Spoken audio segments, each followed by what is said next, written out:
Quiero tocar un tema que hoy lo he titulado Quita el palo de la rueda. Quita el palo de la rueda. No sé si usted aprendió a montar bicicleta. Yo fui muy aficionado y aún tengo mi bicicleta. Me gusta montar bicicleta. Hay lugares, ciudades o pueblos donde la bicicleta es un instrumento que usan mucho para la gente movilizarse. Pero si llegase alguien a ponerle un palo en la rueda a esa bicicleta o a eso que quieren hacer que se mueva, no va a poder, porque ese palo entra a estorbar, a obstaculizar que haya un movimiento en la vida de ese instrumento. Ahora bien, cuando se trata del ser humano, del Hijo de Dios, la vida es como una rueda que tiene que andar. Y nosotros como hijos de Dios estamos llamados a conocer la voluntad de Dios y luego hacer que esa voluntad suceda. Estamos llamados a conquistar sueños, a realizar proyectos. No estamos llamados a ser personas víctimas de las circunstancias, sino que Dios nos ha llamado a ser victoriosos en medio de las circunstancias. Pero muchas veces pueden haber áreas en nuestra vida que se convierten como en palos que vienen a obstaculizar el desarrollo de la rueda de nuestras vidas. Eso sucedió en el Antiguo Testamento con un hombre llamado Jacob. Jacob era un personaje particular y muy importante en la historia bíblica porque Jacob era nieto de Abraham. Usted recordará quién fue Abraham, el hombre de la promesa, el hombre que Dios llamó a crear a partir de él una nación. Abraham fue el padre de la fe. Abraham fue el fundador de la nación israelita. Usted recordará que Abraham tiene un hijo llamado Isaac. E Isaac tiene dos hijos, uno llamado Jacob y el otro Esaú. Cuando Dios llamó a Abraham, lo llamó con una promesa. Esa promesa cayó sobre Isaac y esa promesa cayó también sobre Jacob. Jacob estaba llamado a ser un instrumento que Dios iba a usar de forma gloriosa. Jacob estaba llamado a tener una gran generación y a ser el que iba a inaugurar una nación entera que aún hoy existe. Pero cuando Jacob nace, aún el mismo nombre viene ya marcado con algo negativo, porque la palabra Jacob en el hebreo significa usurpador.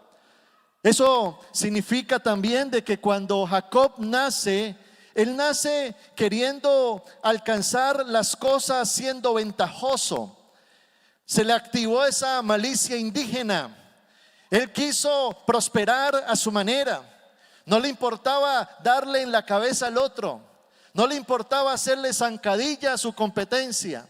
No le importaba quizás murmurar del otro, porque él tenía muchas mañas y con esas mañas y con esos comportamientos incorrectos pretendía alcanzar las promesas que Dios le había dado.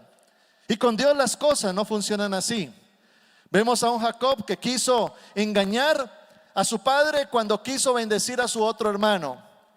Engañó a su hermano dándole un plato de lentejas, usurpándole la bendición. Luego llega donde su tío Labán queriéndolo engañar para casarse con su hija Raquel. Él era un engañador, pero como consecuencia de eso, por supuesto, en la vida lo que uno siembra, ¿qué pasa? Cosecha. Ahora su hermano termina odiándolo. Su tío lo engaña y lo manipula. Las puertas se cierran, la bendición no llega, las promesas no se cumplen y por supuesto viene la frustración. Jacob se sentía frustrado porque era un hombre con promesas pero sin cumplimiento. Y qué triste es cuando en nuestra vida, aún cristiana, pasan esas cosas. Cuando tenemos sueños pero las cosas no se dan. Cuando Dios ha dado una promesa para nuestra casa, pero no vemos que se haga realidad. Cuando Dios ha mostrado un futuro glorioso a nivel empresarial o financiero, de prosperidad y de bendición, pero las puertas se cierran. Y allí es cuando necesitamos hacer algo que hizo Jacob. Porque Jacob, dice la Biblia, que subió a un monte llamado Peniel. Y en ese monte Jacob tiene un encuentro con Dios, y ese encuentro produjo una transformación personal en la vida de Jacob, donde dice la Biblia que Jacob tuvo que pelear por su bendición.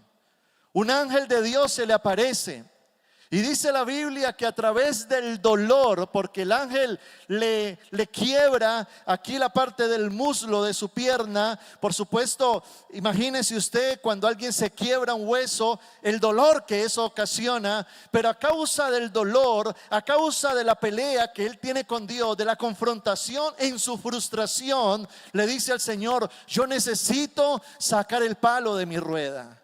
Y dice la Biblia literalmente que Dios le cambió el nombre. En el libro de Génesis capítulo 35 versículo 10, la Biblia dice: tu nombre es Jacob, usurpador, vienes marcado, pero ya no te llamarás Jacob. A partir de ahora tu nombre será Israel. Así que Dios le cambió el nombre y lo llamó Israel. En el tiempo antiguo, el nombre marcaba la vida y la identidad de las personas. Por lo tanto, él estaba marcado como usurpador. Eso significa Jacob. Pero uno de los significados precisamente de la palabra Israel es aquel que lucha con Dios, pero también él se volverá grandioso ante Dios. Vemos cómo en la vida de Jacob su destino cambió a partir de ese cambio que Dios produjo en él. Y yo creo que hay momentos en nuestra vida donde necesitamos la intervención de Dios, donde necesitamos que Dios entre y haga algo en nosotros, donde Dios venga a traer libertad al cautivo, vista al que está ciego. Muchas veces venimos luchando en nuestra humanidad con áreas que quizás para nosotros en nuestra capacidad nos ha quedado muy difícil dejar o superar. Pero hay alguien que es el Rey de Gloria, el Omnipotente, que si Él se aparece en tu vida cambiará para siempre.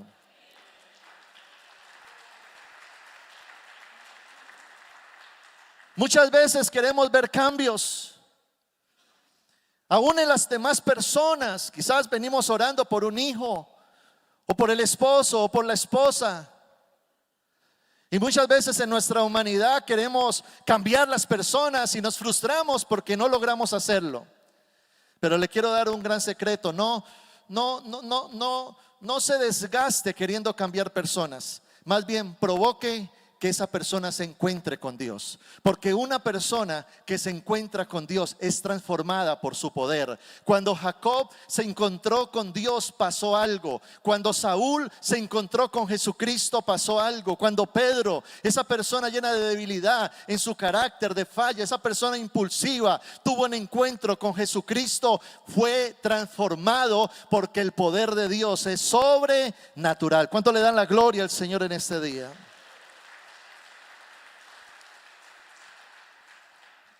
Ahora, al igual que Jacob, somos hijos de Dios con promesas. Repito esto: al igual que Jacob, usted y yo somos hijos de Dios con promesas. Tenemos promesas de bendición. Esas promesas nos muestran un futuro glorioso. Esas promesas nos dicen que Dios estará en nuestro mañana, que cada palabra que está en la Biblia es para cumplimiento y que Dios lo hará posible en el nombre de Jesús. Pero la gran pregunta que puede surgir es: ¿habrá un palo en la rueda de mi vida que me está impidiendo avanzar hacia ese propósito? Cuando Dios llamó a Adán y Eva, los puso en el huerto del Edén, les dio una visión y los bendijo. Pero luego Eva se aleja de Adán, se junta con una mala amistad. Ojo con las malas amistades, y peor las que parecen serpientes. Y ahí el diablo se disfraza como ángel de luz.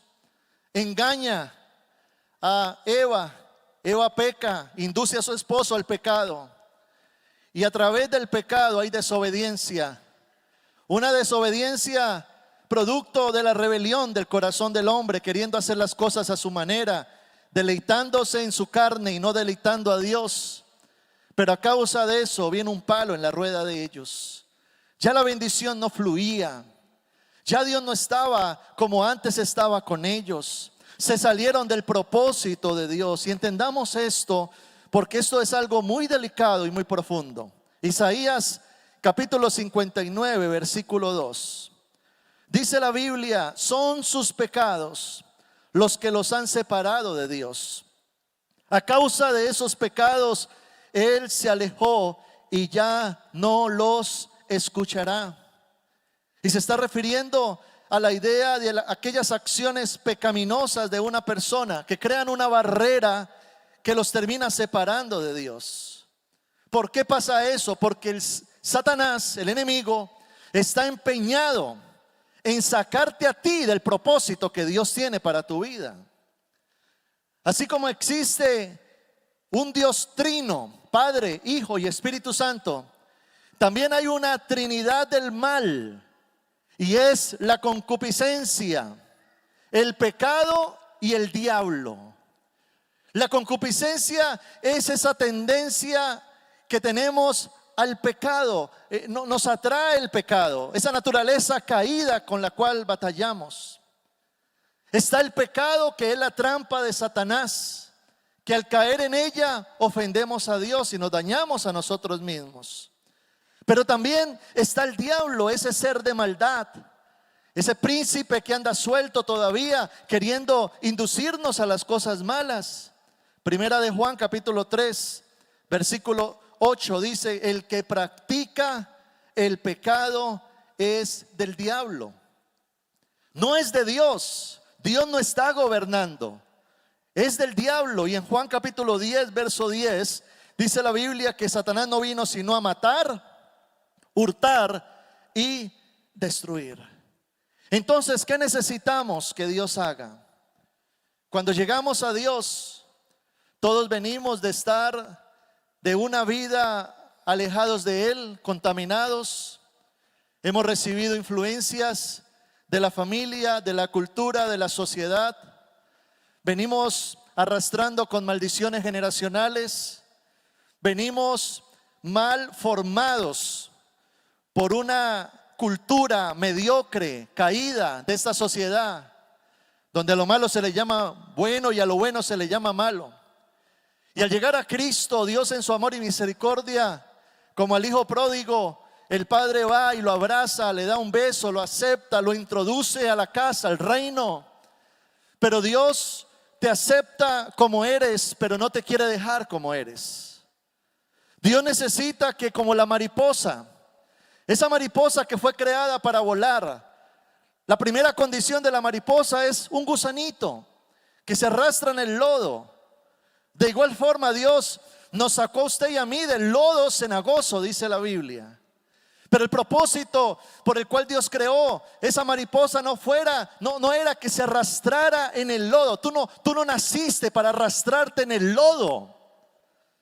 Tú no naciste para caminar en la miseria. Tú no naciste para tener un hogar destruido.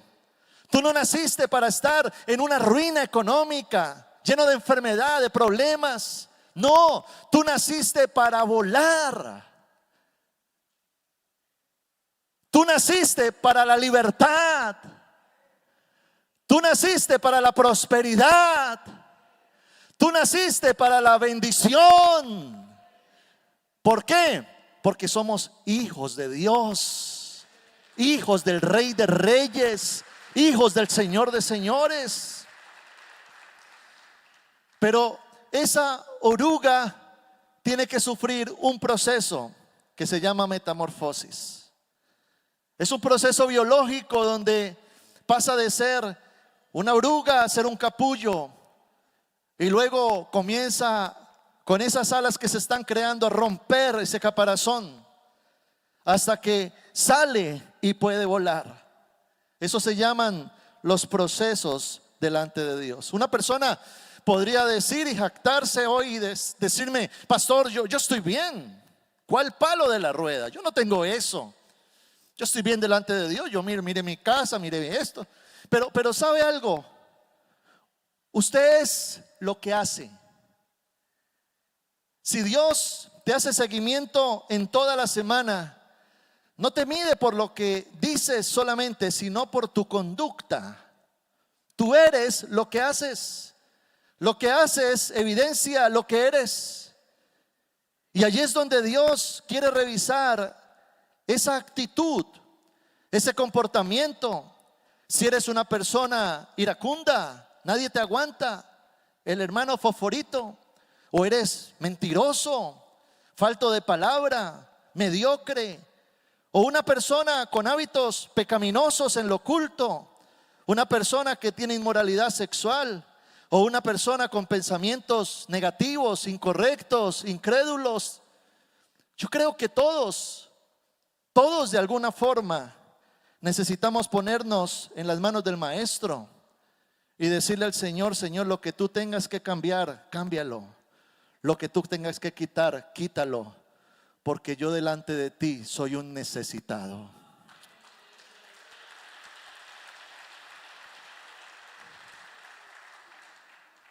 Hay muchas cosas dentro de nosotros de las cuales necesitamos ser libres. ¿Y sabe qué es lo mejor? Podemos ser libres. Marcos capítulo 7, versículo 21 al 23. Dice la Biblia: porque del interior de la gente, o sea, de la mente, salen los malos pensamientos, la inmoralidad sexual, el robo, el asesinato, el adulterio, la codicia, la maldad, el engaño, el desenfreno, la envidia, los insultos, la arrogancia y la necedad. Toda esa maldad proviene del interior y es lo que hace impura a la gente. Es decir, que hay cosas en nuestro interior que quizá no son visibles a los ojos del otro, pero si nos hicieran una radiografía espiritual saldrían muchas cosas que, si nosotros quizás darnos cuenta y ser conscientes, nos están frenando en el propósito que Dios tiene con nosotros y en nuestra vida.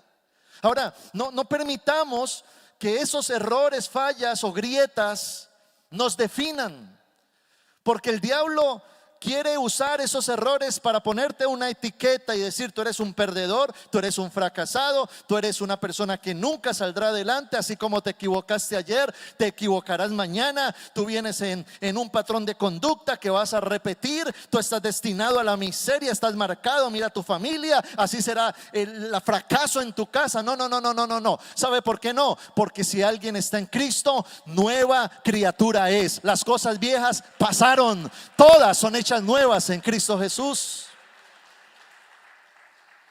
Por eso Dios es un Dios de oportunidades. Wow, eso es hermoso, ¿verdad que sí?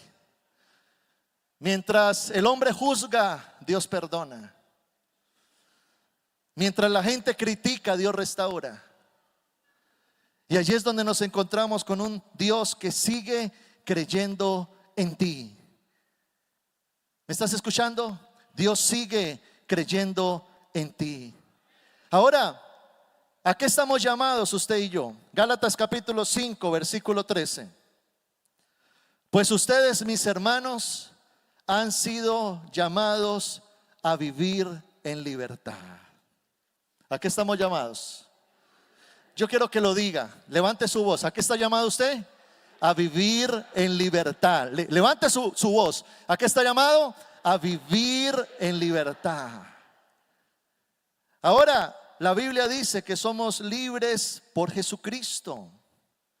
Él tiene el poder de transformarnos. Él tiene el poder de liberarnos. Pero allí es cuando Dios entra, cuando Él trata con nosotros. Por eso a Jacob le puso un ángel karateca. Ese ángel sabía pelear con la patada y ¡pum!, le quebró el muslo. Y ese dolor, ese momento, ese encuentro produjo una transformación que marcó su destino en bendición. Por eso no huyas de los procesos de Dios. No huyas de los procesos de Dios. Job capítulo 5 verso 18 dice la Biblia: porque Él hiere y venda la herida, Él da el golpe, pero con su mano sana. Dios es un Padre que te ama, y Dios al que ama disciplina. Dios forma nuestro carácter, entra y trata con tus grietas y te forma para que seas un reflejo de su gloria y para que puedas reflejar a Cristo en tu interior. Amén. Dale fuerte ese aplauso al Señor.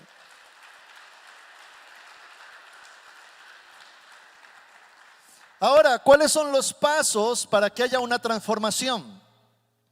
¿Cuáles son los pasos para quitar ese palo de la rueda? Primero, reconocer. Diga conmigo, reconocer. ¿Qué es reconocer? Y aquí me le meto un poquito a la cocina. Es admitir. No le vaya a pasar como el hermanito que era iracundo. Y alguien viene y le dice: mi hijo, es que usted tiene que reconocer que a usted le sacan la piedra muy fácil. Y él decía: a mí no. Sí, hombre, a usted cualquier cosa ya lo ponen a explotar. A mí no, que no, hombre. ¿Cómo que no? Usted es un iracundo. Que yo no soy iracundo. Sí, señor, reconozca que no.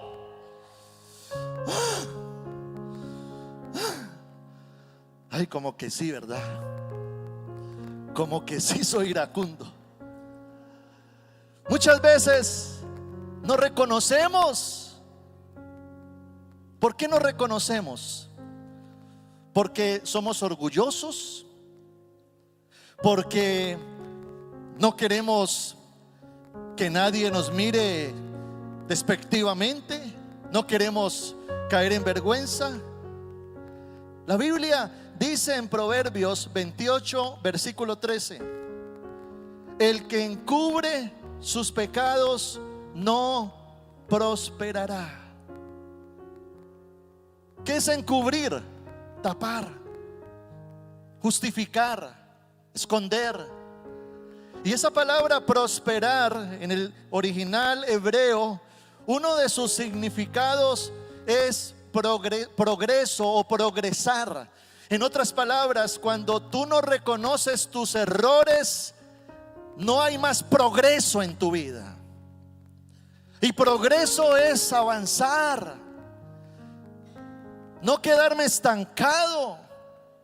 Esa condición de estancamiento no es de Dios, porque usted y yo no fuimos creados como una roca para ser tirada al lado de un río y ahí quedarnos tal cual por 1000 años. No, fuimos creados por Dios, dice la Biblia, para ser sembrados como árbol, y que el árbol eche raíces, y que el árbol crezca, extienda sus ramas y dé mucho fruto.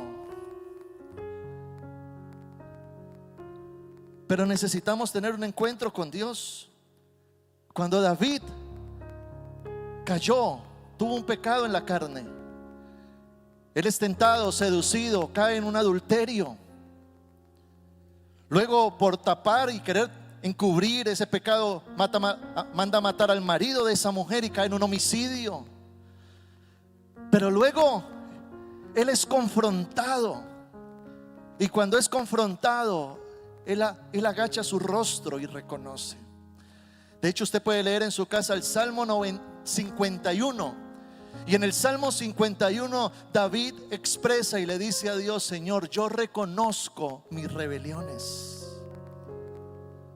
Qué bonito es que usted y yo podamos presentarnos delante de Dios y decirle: Señor, tú me conoces todo, escudriña mi corazón. A diferencia de Saúl, en Saúl no hubo un pecado de la carne, sino un pecado del alma, que aún es más delicado. Porque en Saúl hubo rebeldía, orgullo y obstinación. Y cuando Dios vino a confrontarlo y a decirle: la embarraste, estás equivocado, él saca pecho y dice: yo no. Se justificó, nunca se arrepintió, nunca reconoció. Y Dios dice en su palabra, como pecado de rebelión es la adivinación. Es decir, tú eres como un brujo. Porque muchas veces los pecados de la carne son visibles, pero ¿qué de los del alma? Cuando hay murmuración en nuestra boca, cuando lo que hay en nuestra boca es palabras negativas, de incredulidad, de mentira, de engaño. Cuando hay grietas en nuestro carácter y somos personas tan emocionales que pareciera ser que los problemas nos bajan de la cruz y cogemos la espada y comenzamos a agarrar a los otros. Y después nos preguntamos, ¿por qué Dios no me bendice? ¿Por qué Dios no me da progreso? ¿Por qué Dios no me prospera? ¿Por qué no se abren puertas? ¿Por qué Dios no me sana? ¿Por qué Dios no restaura mi casa? Admitir es mirar hacia adentro y decirle al Señor: Señor, yo reconozco, yo admito mi necesidad. Dios trabaja con ese tipo de gente. Gente que tiene un corazón sensible, un espíritu enseñable y una mente abierta para recibir lo que Dios tiene para él. Usted y yo tenemos que ser de ese tipo de personas. El segundo principio para quitar el palo de la rueda es confesar. Confesar. Proverbios 28:13 dice la Biblia: mas el que los confiesa alcanzará, ¿qué alcanzará? Misericordia. Wow, ya aquí nos vamos a otro nivel, porque ya es no solo admitir, sino confesar. Y la Biblia dice que David tuvo que confesar, reconocer, exponer. Muchas veces trae vergüenza, pero Dios trae restauración. Cuando usted encubre un pecado, el diablo luego lo descubre y su vergüenza es más grande sobre ti. Pero cuando tú descubres, Dios cubre, Dios sana, Dios restaura, Dios bendice. David fue restaurado, Saúl fue desechado. ¿Qué marcó la diferencia? David fue restaurado, Saúl fue desechado. Alguien podría decir: pero lo que hizo David fue más grave. Él mató, él adulteró. El otro solo no le hizo caso a Dios en algo que le mandó a hacer. Eso no es tan grave. Pero Dios ve las cosas de forma diferente, porque Dios no te mide por tu acción, Dios te mide por tu actitud. Este hombre pecó, pero reconoció. Este hombre pecó, no reconoció. Yo creo que en la vida cristiana tenemos que aprender a ser vulnerables. Aquí no venimos a la iglesia a mostrar nuestra mejor cara. Aquí venimos a la iglesia a desnudar nuestra alma delante de Dios. Aquí no venimos a mostrarnos perfectos, como si nada pasara.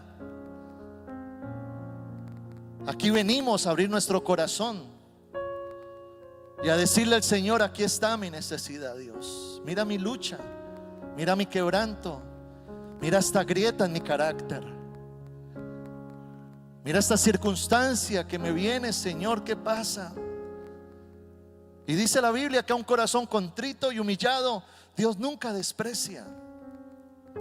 Es más, Dios toma al humilde y lo exalta.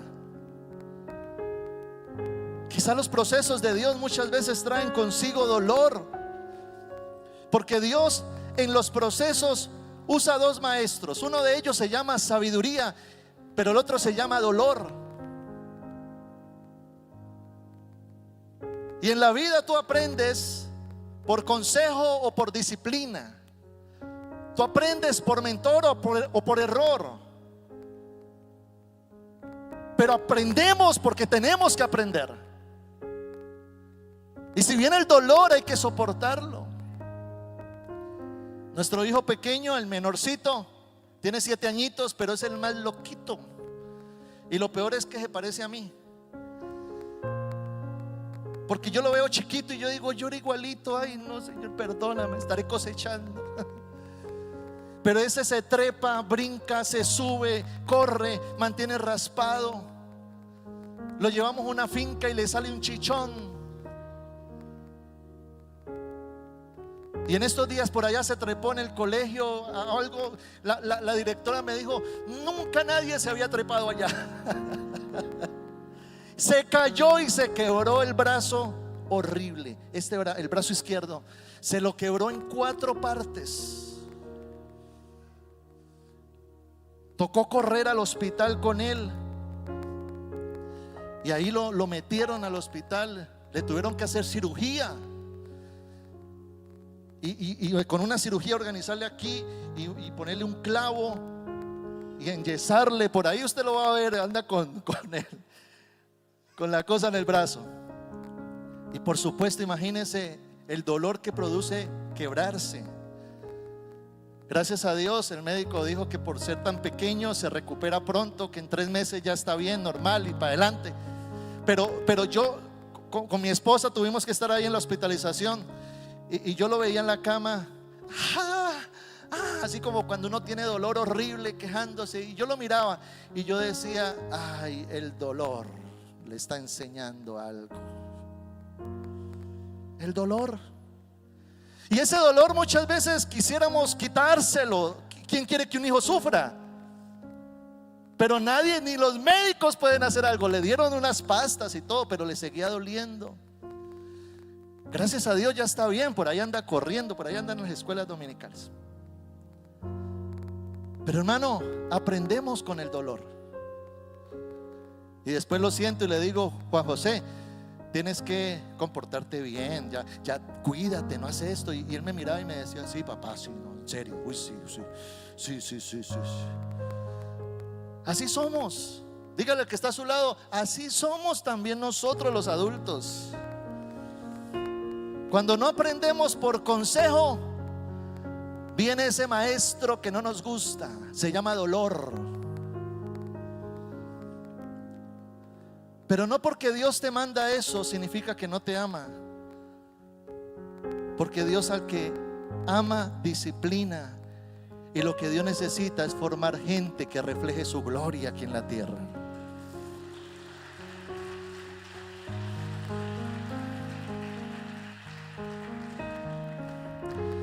El tercer paso se llama abandonar. No solo es admitir, confesar, sino también abandonar. Proverbios 28:13. Mas el que los confiesa y se aparta, ¿qué pasará? ¿Quién alcanzará misericordia? El que ha confesado, pero también se ha apartado. Apartarse es abandonar el pecado. Apartarse es tomar decisiones radicales en pro de agradar a Dios. Es decir, Señor, yo ya no quiero vivir para mi carne, para mis pasiones. No se trata de mí, se trata ahora de ti. No porque a mí me guste y yo lo apruebe, lo voy a hacer, Dios. Yo quiero mirarte a ti te gusta, tú lo apruebas. Marcos capítulo 8, versículo 34. La Biblia dice que Jesús llamó a la gente y a sus seguidores y les dijo: si alguien quiere ser mi seguidor, tiene que renunciar a sí mismo, aceptar la cruz que se le da y seguirme. Muchas veces se trata de negarnos. No porque a mí me guste, porque a mí me atraiga, porque yo soy así, punto, porque yo lo aprendí, así me quedo. No. Dios dice: tú tienes la oportunidad de cambiar. Nunca es tarde para hacer cambios. Y esos cambios es porque Dios quiere evitarte muchos problemas. Es porque Dios quiere sacar el mayor potencial que hay dentro de ti. Es porque Dios quiere que no haya nada que interfiera tu relación con la relación con Él. Por eso es tan importante la iglesia, un mentor espiritual, una persona que me libere, que me ayude. Porque muchas veces, aunque yo he confesado, he admitido, no puedo superar eso, no he alcanzado la libertad y necesito la intervención de otras personas, aún un terapeuta, un psicólogo cristiano, un pastor, un líder. Pero acostumbrémonos a ser vulnerables y hablar cuando lo necesitamos. Yo me encuentro con parejas que cuando hablan, ya lo que están diciendo es: ya firmamos el divorcio. ¿Por qué no hablaron cuando estuvieron en crisis? ¿Por qué no buscaron ayuda cuando estaban peleando? ¿Por qué esperar a que esto se haga público ya cuando están separados y es inevitable tapar? No permitas que el pecado te alcance y te destruya a tiempo. Digámosle: Señor, te necesito, obra en mi vida, transfórmame. Si hay una adicción, si el temor te gobierna, si tienes traumas, si tienes grietas en tu carácter. Usted y yo no somos producto terminado que llegamos a Cristo. Él escribió nuestro nombre en el libro de la vida y ya no vamos para el cielo. No, hay un proceso aquí en la tierra que Dios quiere cumplir en ti. Primera de Pedro 5:6. Cuando Dios los corrija con su mano poderosa, acéptenlo con humildad. Después, cuando llegue la hora, Él los exaltará. Dios exaltó a Jacob. Dios exaltó a David. Dios exaltó a Pablo. Dios exaltó a Pedro. Dios te exaltará a ti.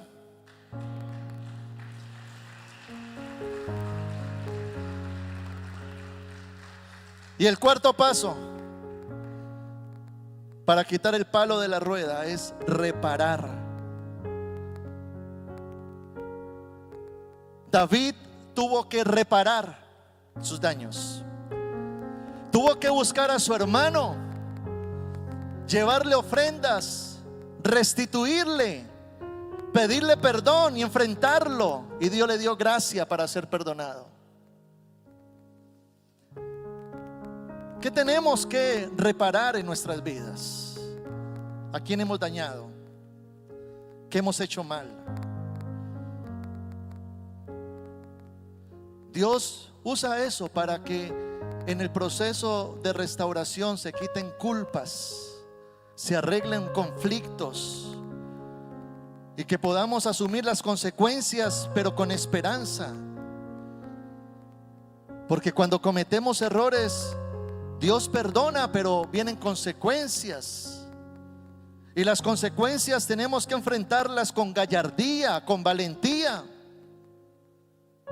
Y tenemos que decirle al Señor: ayúdanos a enfrentar cualquier circunstancia. Lo hago, pero con esperanza. Yo le invito a que cierre sus ojos ahí donde usted está.